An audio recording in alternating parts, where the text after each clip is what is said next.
there's a few of you here already, so I'm going to make a start, not because it's a difficult card, but because it's going to take a little bit of time to achieve this bit. Because everybody keeps saying to Lisa, you need to bring out stuff for men's cards, because you've got nothing for male cards. I don't believe that personally. I think there are lots of things in Lisa's armoury, shall we say, that you could use for a male card. So I wanted to prove it today by using one of the floral die cut sets. Now I've done white on white here, but I thought after I'd done it, if white on white works, then surely colour on colour works. Because if you were embossing a piece of card, then it's colour on colour, isn't it? So you want to try and achieve the same effect without using an embossing folder.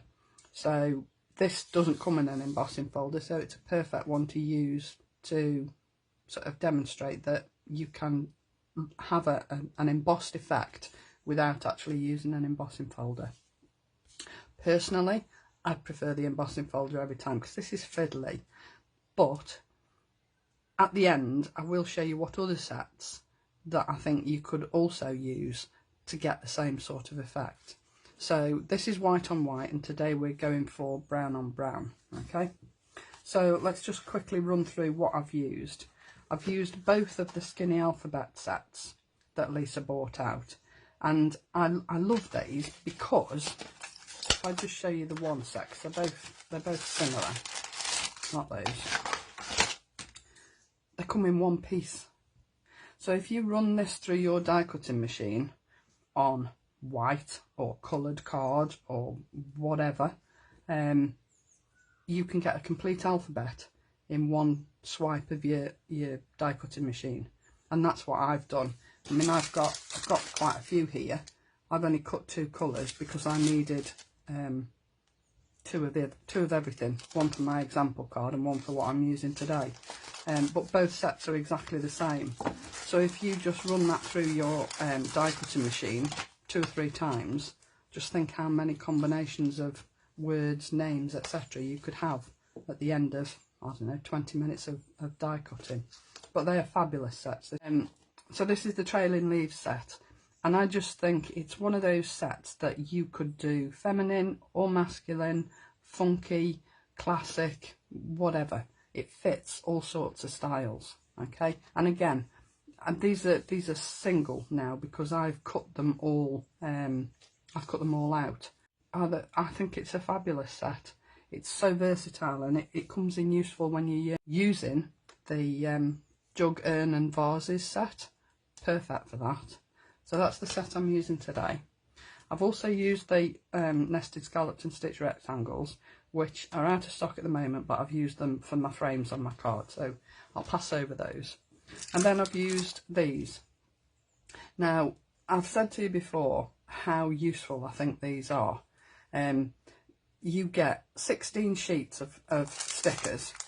If I just open them, excuse the noise of the paper on the camera, you get 16 sheets, okay? There's 8 sort of relative sheets and 8 phrases sheets. You get 2 of each, 2 black on white, 2 white on black, 2 silver on white and 2 gold on white. And they are just so versatile, so useful. You will use these over and over and over again. These, I mean, there's probably 2 sets of stickers here because I ordered more so that I didn't run out. But some of the phrases on them: choose to see the good, good things take time, everything will be okay, life is better with you in it. There are so many different sentiments in this set. I just think it's one of those versatile sets that you will use over and over and over again. I think I say that quite a bit about Lisa's sets, but it's true. Everything that Lisa brings to you will work with everything else she's brought to you. Always has and always will. So bear that in mind when you're buying. Okay, so I've already done ahead of time quite a bit of this because I wanted to take the time to do the faux embossing actually on camera and run it through the die cutting machine so that you can see what it looks like. Okay, so I've already done my backing rectangle, and as I said, I've changed the colours slightly. So I've put the rectangle down flat on the card, and then my frame is going to be on 3D pads. Okay, so I've already done my sentiment, and I've already done my letters for Dad. I mean, you could put a name if it's sort of for an uncle or a brother or whatever. So to do the faux embossing, what I did, I didn't put my die cuts on my card after I'd cut the rectangle. I'm cutting the rectangle afterwards, because if you can see here, where you see this stitching here, that stitching goes across the top of the leaves. So it doesn't, the leaves don't look as though they're inside the frame, they look as though they're part of the frame. And that will add to your faux embossing effect, because when you're using an embossing folder, it would come over your stitched lines as well, wouldn't it? So I wanted it to have the same effect doing this way as it would on an embossing folder. Okay, so what I've done is, just move that out of the way, I've drawn a faint line around the frame of this rectangle. Now this is the largest rectangle that fits inside the scallop in this set, and all I've done is just draw a pencil line all the way around, only faint, not that you'll see it afterwards, but it is only a really faint pencil line. I'm not even sure you can see it, to be honest. I can, which is just as well really. So then I'm going to add my die cuts. Now you can see I had quite a fun afternoon. Now the one thing I would say with these dies is they are delicate, and they cut beautifully, but because they're so detailed, they will stick in your actual dies quite a bit. So when you come to take them out, run them through 2 or 3 times, because once you've started using your die cutting machine and you use it a lot, you will end up with parts of the machine that are at a different level. So where your rollers are will be more worn than they will in the middle. So there will be parts of your dies that might not cut straight away. So what I would do is put your dies on your card, run it through your machine, turn your plates in a different direction, and then run it through again a couple of times, just to make sure that you've cut all the bits that you need to cut. Okay, so now all I'm going to do is just place these where I think I want them. There's nothing set in stone, you do them exactly how you want to do them, but what I would say is try and place them around the edge as well as in the middle. Okay, because when you come to cut this out after you've glued it all, place your leaves wherever you want them, however you want them to look. I mean, I'm not even doing it the same as I did the first one, so I would just have a play, have a mess around, change them, change the orientation. You don't have to have them all trailing down just because they're trailing leaves, doesn't matter. Just have a fiddle, have a mess, and then give yourself a rough idea of where things are going to go, so that when you come to glue it, you're not sort of trying to work that out as well as gluing it at the same time. Okay, so I think we'll go with that for now. I mean, I might change it as I'm going along, then again I might not. But I don't think you don't have to fill the card, okay? You don't have to fill every little inch of this backing card. So just place them how you want to place them, okay? Now then, as I said, I wanted to do all this on camera just to show you, yes, it's a little bit fiddly. This is where one of those teeny weeny nozzles would come into its own, because you really don't need an awful lot of glue. And when you run this through your die cutting machine, the glue will ooze out. unless you let it dry properly first. Now obviously I'm not going to have time to do that because I've only got 30 minutes roughly. So my advice would be let it dry completely before you try and die cut it, so that when you come to die cut it, your glue won't ooze. However, if you don't have the time to let it dry, there is a solution, which I will show you when we've done this.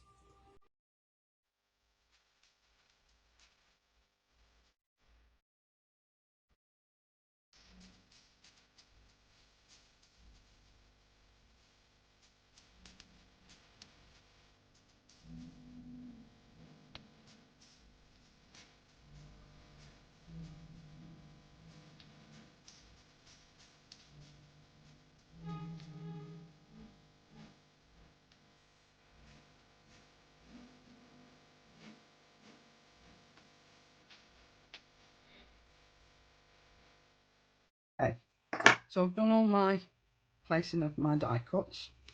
Still got some spare, so I can use those on another project. Now I'm just going to add my rectangle down on here. Place it wherever you like. I mean, obviously we drew round it to start with, so that we've got an idea where to place our dies. But you can place the rectangle now wherever you get the best out of where you've placed your dies. So I think I'm happy with it being there. And then I would just tape it down, because obviously I don't want it to move, because I've decided where it's going, and I don't want my die cutting machine to tell me it's going somewhere else. Okay, so I'll just get my plates out of here and then pop this down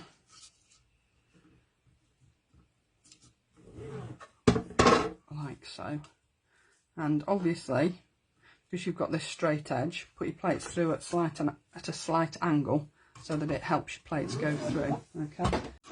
Okay, so you can see that now I've done that, my stitching from my rectangle has gone through my leaves, and my leaves now look as though they're part of that piece of card. Okay, you can see all the glue residue that's popped out from when I've run that through the machine. We can get rid of that, but you have to wait until it's dry. Okay, so let's just finish the card, and then we'll address the glue residue in a minute. Okay, so now we're just adding our 3D pads. I know I always look as though I go a bit overkill, but I don't want any parts of this piece to sort of sag in the middle, so I don't want to go round the edge and then it sort of collapse in the middle, if you know what I mean. So if I just whip these off here. Okay, so because they're trailing leaves, I want the trailing leaves to sort of fall downwards. I want all my leaves to sort of look as though they're falling downwards. So make sure you put it the right way up, otherwise you've just wasted all that time. Okay.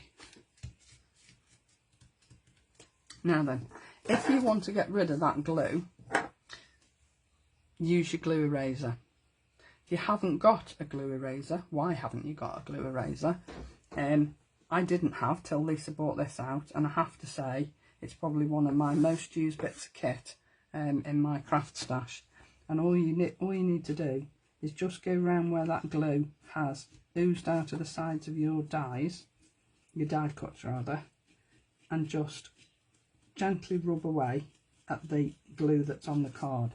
This is why it's best to leave it till it's dry, because if you do it while it's wet, you might risk ripping the card, but you will get rid of all of those bits of glue that have oozed out of your die cuts when you've put it through the machine. I will go over this again when all that glue is totally dry, because that's the best time to use this. And all you do with this is, when you've worn away the edges, or your edges are really dirty from glue, you just snip it off. So it will get smaller and smaller and smaller, but I've had this for ages now. Ever since Lisa bought them out, I've had this, and it's not much different to the size it was when I first bought it. So it will last you a lifetime. And for $4.99, as Natalia says, best friend. It's definitely your best friend, and it's so forgiving. So forgiving. You just have to be careful, and you just have to make sure that your glue is dry. That's the best way to use it. But with Father's Day coming up, it'd be a perfect time to just show that your mail cards, you can produce mail cards with whatever Lisa's already bought out.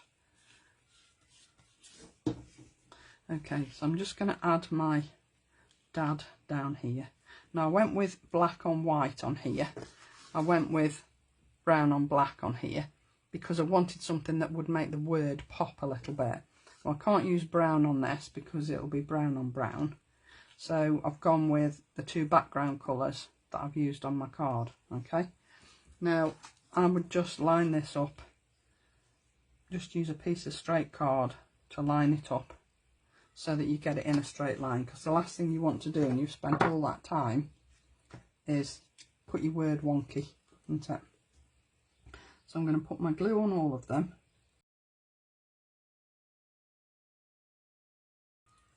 So there's my 3 little letters. I mean, you could, as I said, you could put a name, you could put uncle, you could put granddad. You know, the world's your oyster with these alphabet sets, because, well, you've just got so many options, haven't you? And of course the skinny alphabet, lowercase, also has the numbers in it. So you're sort of covered on all bases. You know, you could make a birthday card with, you know, the year on. So, you know, I think it's probably 2 of the best sets to have. So there you go, there's today's 2 cards. As I say, a little bit fiddly, a little bit intricate, but so worth the effort. So the other sets that I think this would work with are the large foliage die sets, back in stock. Absolutely fabulous die set, my all-time favourite set of dies that Lisa's ever bought out, and I'm so pleased that she's bought them back, because they're just one of those things that you will use over and over again. Shabby florals, these would work. So you could, especially this one and this one, you just cut these out in white or whatever colour card you want to use them on, and use these as your embossed bit on the back. So you could use all 4 of those. I think this is a bit, I mean, I love this shape for when you're doing actual flowers, but I think on this sort of thing, these 4 would work really, really well. Summer blooms, the same. I mean, these 3 particularly, what an amazing background that would look like. Don't you think that would look really, really cool? I think that's fabulous. The petite petals, again, you could use any of those shapes. Just remember, you're just gluing them down, you're not doing anything with them. You could use the large stitch numbers. I know there's an embossing folder that's got numbers on it, but if you wanted something to look a little bit different, or you wanted to use particular numbers that were applicable to a certain person, you could use those. This wildflower garden die set, that would work. Particularly for me, these 2 would work. Those 3 actually, I think would work really beautifully as a background. And you wouldn't necessarily have to use the whole stem either. And the same with these 2, the tatty blooms and the tatty stems. If you just cut the flower heads off and just use the flower heads, you could do that as well. So, you know, there are lots of die sets in Lisa's repertoire that you could use on this sort of effect. And I think they would all look equally as fabulous. Just a few ideas, just to, you know, think of something different to do on a card. Okay, so those are today's cards. Thanks ever so much for joining me, I really do appreciate it. I'll see you all on Monday. Take care everybody, bye for now.